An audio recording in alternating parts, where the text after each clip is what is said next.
নমস্কার বন্ধুরা, মমতার লাইফস্টাইলে আপনাদের সবাইকে স্বাগত। অনেক দিন পর আমি একটা ভিডিও শেয়ার করছি। পুরো ভিডিওটা দেখতে থাকবেন, আশা করছি ভালো লাগবে। আমাদের সবার ঘরেই কিন্তু এই রকম প্লাস্টিক ক্যারি ব্যাগগুলো আসে বাজারের সাথে, আটায়, ময়দায়, নানান রকম। তবে আমার ঘরে একটু বড় বড় প্লাস্টিকগুলো আসে, তার কারণ হচ্ছে আমার খরগোশের জন্য খাবার আনতে হয়। ওই 4-5টা করে কলমি শাক আনতে হয়, সেই 4-5টা কলমি শাক এই প্লাস্টিকে ভরে দেয়, তাই এই প্লাস্টিকগুলো অনেক বড় বড়। তা প্লাস্টিকটা দেখেই আমি ভাবলাম যে এইটা দিয়ে খুব সুন্দর একটা অর্গানাইজ তৈরি করব।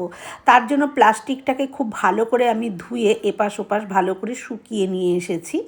তারপরে একটা প্লাস্টিক আমি প্রথমে ভাঁজ দিয়ে নিচের দিকে যে জয়েন্টটা থাকে সেটা কেটে দিয়েছি, আর ওপরে যেখানে হ্যান্ডেলটা থাকে সেখান থেকেও কেটে দিয়েছি।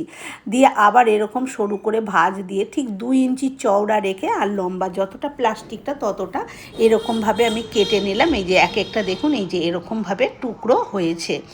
আমি 2 ইঞ্চি করে কেটেছি, আপনারা চাইলে আরেকটু মোটা করেও কাটতে পারেন, তবে সরু করে কাটবেন না, ভালো লাগবে না। তারপরে আমি এখানে একটা এরম বোর্ড নিয়েছি। বোর্ডটার মাপটা বললাম না, যে যেরম মাপে তৈরি করবেন সেই হিসাবে নেবেন। বোর্ডই নিতে হবে এমন কোনো মানে নেই। শক্তপোক্ত একটা কিছু নিলেই কিন্তু এটা করা যেতে পারে। তা আমার কাছে একটা বোর্ড ছিল, বোর্ডই নিয়েছি। আর এই ফিতে দিয়ে 1 ইঞ্চি পর দাগ দিয়ে নিয়েছি। দিয়ে এবার চারদিকেই কিন্তু আমি দাগটা দিয়ে নিয়েছি। এবার স্কেল দিয়ে এরকমভাবে চারদিকে আমি 1 ইঞ্চি রেখে দাগটা দিয়ে নিলাম।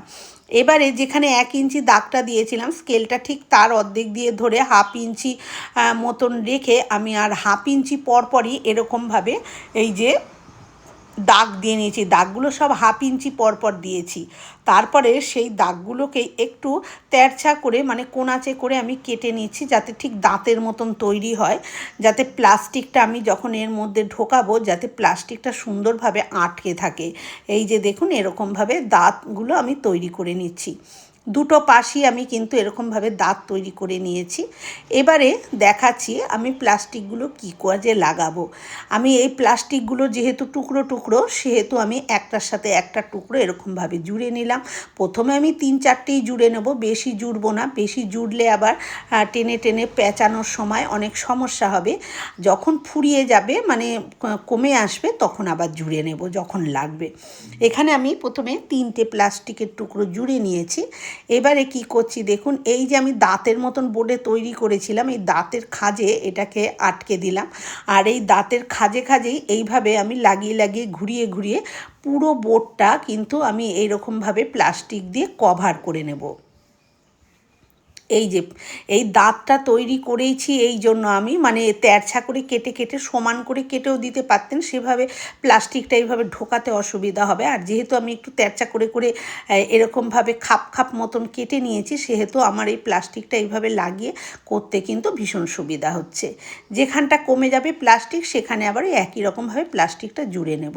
পুরোটা করে আসার পর আমার এতটা প্লাস্টিক বেশি হয়েছে, তা সেই প্লাস্টিকটাকে আমি আবার এইভাবে একটু পেঁচিয়ে দিলাম লাস্টের অংশটার সাথে দিয়ে। তারপরে এরকম একটা গিট দিয়ে দেবো, যাতে প্লাস্টিকটা কোনো কারণেও খুলে না বেরিয়ে যায়। এবার বাড়তি অংশটা কেটে দিলাম। দেখুন এরকমভাবে এটা কিন্তু তৈরি হয়েছে। এবারে আমি কিছু এই পিঙ্ক কালারেরও ওরকম প্লাস্টিকের টুকরো আমি কেটে নিয়েছি, একই রকম হাতলার নিচের দিকটা কেটে তারপরে 2 ইঞ্চি মাপে কেটে নিয়েছি। দিয়ে ওগুলো 2-3টে জুড়ে নিলাম। তারপরে একটা মাথায় একটা টুকরোর সেফটি পিনটা লাগিয়ে নিয়েছি। লাগিয়ে নিয়ে বোর্ডের মধ্যে যে সাদা প্লাস্টিকটা আমি লাগিয়েছিলাম, সেই প্লাস্টিকের মধ্যে দিয়ে এইভাবে দেখুন, একটু খেয়াল করুন তাহলেই বুঝতে পারবেন, এইভাবে একটা উপর দিকে আর একটা নিচের দিকে সেফটি পিনটা ঢুকিয়ে ঢুকিয়ে এইভাবে কিন্তু আমি এটাকে টেনে টেনে এর ভেতরে ঢুকিয়ে নিচ্ছি। সমান সমান করে নিলে তো এটা থাকবে না, খুলে যাবে, বুঝতেই পাচ্ছেন। সেই জন্য একটা প্লাস্টিকের টুকরো নিচে দিয়ে দেব, আর একটা প্লাস্টিকের টুকরো হচ্ছে সেফটি পিনের ওপর দিয়ে দেব। এইভাবে আমি কিন্তু পুরোটাই বুনে চলে আসবো। সেই যেন উল যেরকম আমরা বুনি কাঁটা দিয়ে, এইটা হচ্ছে সেফটি পিন দিয়ে, তাই জন্য আমি বোনাই বললাম। আপনারা আবার কিছু মনে করবেন না, আমাদের একটু একটু ভুল যদি কথাবার্তা কখনো হয়ে যায়, তাই নিয়ে আপনারা অনেক আজে বাজে কমেন্টও করেন অনেকে, সবাই না অনেকে করে, কিছু কিছু মানুষ আছে। যাই হোক, এইভাবে দেখুন আমি করে নিয়ে এসেছি, একটা পাশ কিন্তু হয়ে গেছে। এবারে আমি দড়িটা ধরে এরকমভাবে আমি টান দিচ্ছি, দড়ি মানে প্লাস্টিকের যে দড়িটা তৈরি করেছি, এরকমভাবে টান দিয়ে একটু এইভাবে ঠেলে দেবো, মানে একদম মাথার দিকে যাতে চলে যায়। এই যে দেখুন, এবারে যেইখানটা আমার এই প্লাস্টিকের দড়িটা শেষ হয়েছে, ঠিক আবার সেই দিকটা দিয়েই যে নিচের দিকে ছিল এর আগের বারে বুননে সেফটি পিনের নিচের দিকে যে ছিল তাকে এবারে ওপরে দেব, আর যে ওপরে ছিল তাকে এবারে নিচে দেব। এইভাবে করে করে এই বুননটা কিন্তু তৈরি করে নিতে হবে।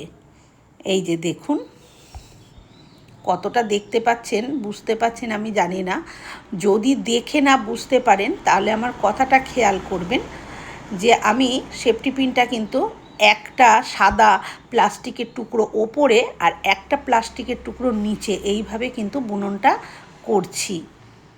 প্রথমবারে যে নিচে ছিল, প্রথমবারে যখন আমি দড়িটা ঢুকিয়েছি প্লাস্টিকের, তখন যে নিচে ছিল দ্বিতীয়বারে দড়িটা এরকমভাবে ঢোকানোর সময় তাকে কিন্তু ওপরে দেব।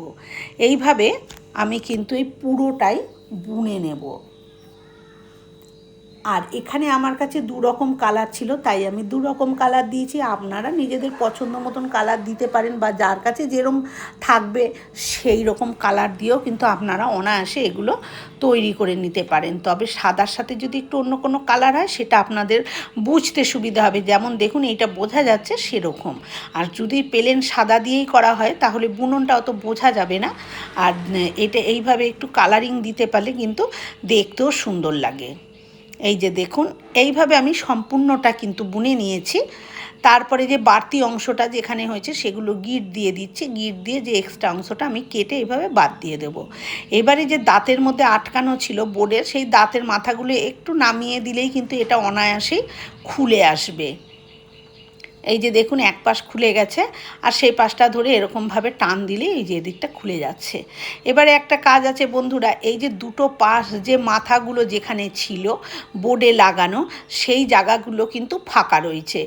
আর সেই জায়গায় যদি কিছু না দেয়া হয় তাহলে ভেতরে যে টাইট যে বুননটা আমি তৈরি করলাম সেটা কিন্তু ঢিলো হয়ে এগিয়ে যাবে, তখন ফাঁকা ফাঁকা হয়ে যাবে, ভালো লাগবে না। সেই জন্য আমি কি করলাম, একখানা সাদা প্লাস্টিকের টুকরো নিয়েছি, এই প্লাস্টিকের টুকরোটা খুব সাদা, সেটাকে নিয়ে ওই সেফটি পিন লাগিয়ে দেখুন ওই একই রকমভাবে যেরকমভাবে আমি বুনেছি, মানে দেখে নিলাম যে কে নিচে, যে নিচে আছে তাকে এখন ওপরে দেব, আর যে ওপরে আছে তাকে এখন নিচে দেব। এইভাবে দেখুন এই যে মুখগুলোতে কিন্তু আমি এইভাবে প্লাস্টিকটা দিয়ে ঢুকিয়ে নিচ্ছি। আর এই প্লাস্টিকটা কিন্তু বেশ একটু মোটা ধরনেরই করে নিয়েছি, মানে একটু গোল মতন। এই যে দুটো পার্ট আমি তৈরি করে নিয়েছি, আর দুটো পার্টেই চারটে মুখই কিন্তু আমি এইভাবে কভার করে নিয়েছি যাতে কোনো রকম খুলে ঠুলে না যায় বা হা হয়ে না যায়। এবারে আমার লাগবে হচ্ছে ফিতে, মানে ব্যাগের যে হ্যান্ডেল করব সেই হাতল, সেটাও আমি দেখুন এই প্লাস্টিক দিয়েই করছি। যেহেতু এটা দু রকম কালার দিয়ে করেছি সেহেতু এখানেও আমি দু রকম কালার দিয়েই করেছি। প্রথমে তিনটে টুকরো আমি জুড়ে আমি একটা সেফটি পিন লাগিয়ে নিয়েছি, তারপরে যেরকম আমরা চুলে বিনুনি করি তিনটে ভাগ করে সেরকমভাবে আমি বুননটা করে দিচ্ছি বিনুনির। আর এগুলো নিয়েছি আমি যে ব্যাগের হ্যান্ডেলগুলো যে আমি কেটে কেটে রেখেছিলাম সেই হ্যান্ডেলগুলো কিন্তু বেশ একটু মোটা, আমি সেই হ্যান্ডেলগুলো দিয়েই কিন্তু আজকের এই ব্যাগের হ্যান্ডেলটা আমি তৈরি করছি। এই যে দুখানা আমি করে নিয়েছি, এবারে হ্যান্ডেলটা আমি লাগিয়ে নেব। এই হ্যান্ডেলটা কিন্তু হাতে করে সেলাই করে নিতে হবে, নাহলে কিন্তু খুলে যাবে, বা আপনারা গ্লু গান দিয়েও লাগিয়ে নিতে পারেন। কিন্তু যদি ওই যেরকম ডিজাইন উঠেছে ওই ডিজাইনের ভেতর দিয়ে ঢুকিয়ে দিতে চান তাহলে কিন্তু কিছু ভরে ব্যাগ নিতে গেলে খুলে যাবে, তাই অবশ্যই হ্যান্ডেলটা একটু সেলাই করে নেবেন।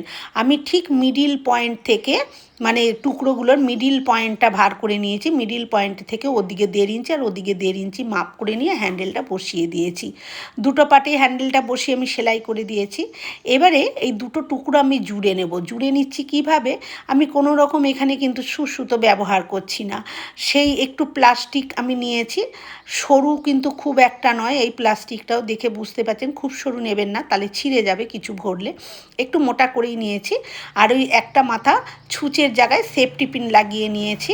আর এই যে পার্ট দুটো আমি বুনেছি সেই পার্ট দুটোর যে দুপাশে যে ফাঁকা থাকে, যেরকমভাবে আমরা পাটি সেলাই করি, মানে খেজুর পাতার পাটি কারা জানেন আমরা জানি না, যেরকমভাবে আমরা সেলাই করে পাটিটা আবার জুড়ি ঠিক সেই রকমভাবেই কিন্তু এই যে দেখুন এইভাবে তুলে, মানে নিচের দিক থেকে আমি এইভাবে তুলে নিচ্ছি, দুটো পাটকে একসাথে ধরে মধ্যিখান দিয়ে এই যে এইভাবে, যেহেতু এটা প্লাস্টিকের মধ্যে তো ফাঁকা হয়েইছে, হ্যাঁ, তো সেইভাবে সেলাই করে নিলাম। পুরোটা আমি 3 দিকটা সেলাই করে নিয়েছি। এবার আমি সোজা করে দেখাচ্ছি।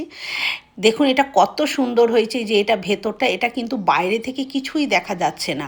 বন্ধুরা, আমার আজকের এই ভিডিওটা কেমন লাগলো কমেন্ট করে অবশ্যই জানাবেন, ভালো লাগলে একটা লাইক দেবেন, আর আমার চ্যানেলে নতুন বন্ধু হয়ে থাকলে চ্যানেলটি সাবস্ক্রাইব করে নেওয়ার অনুরোধ রইল।